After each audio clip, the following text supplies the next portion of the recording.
Yun mga kabuntot, papakain naman tayo ng mga guppies kasi bawal pang pakainin yung beta. Bibreed pa sila sa taas. Sila. Ayan. Yung planggana na yan. Papakain tayo ng mga fish, ng guppies at mollies. Tapos update pala dito sa full red ko, nalipat ko sila kahapon.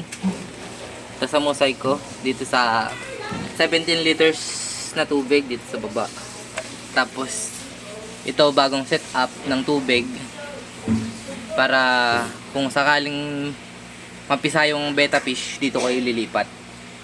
Tapos yung dito, abang lang to kung sino yung mga anak na guppies. Yun lang guys, papain na tayo.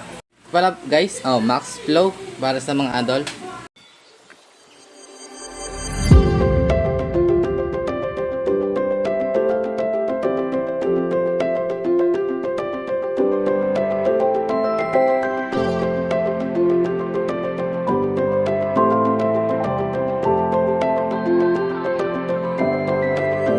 Dito naman sa mollies.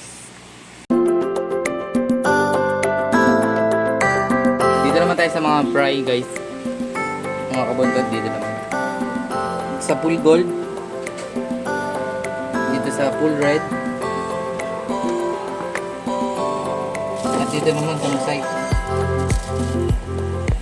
Mga kabuntot, dito naman sa baba.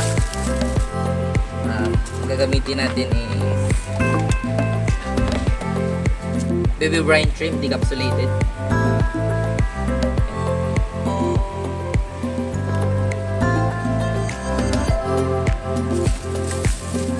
Lalaan.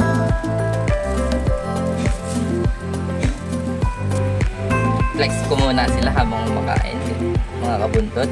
Yan. Dito sa mosaic. Yan. Kumalat, hindi na ganito sa floating feeding nila sa full gold ko. Yan. Dito sa full red, sa mosaic, ayun na sila.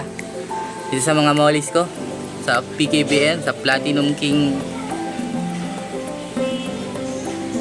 balloon molly, sa full red at sa mosaic, sa red dragon snake skin.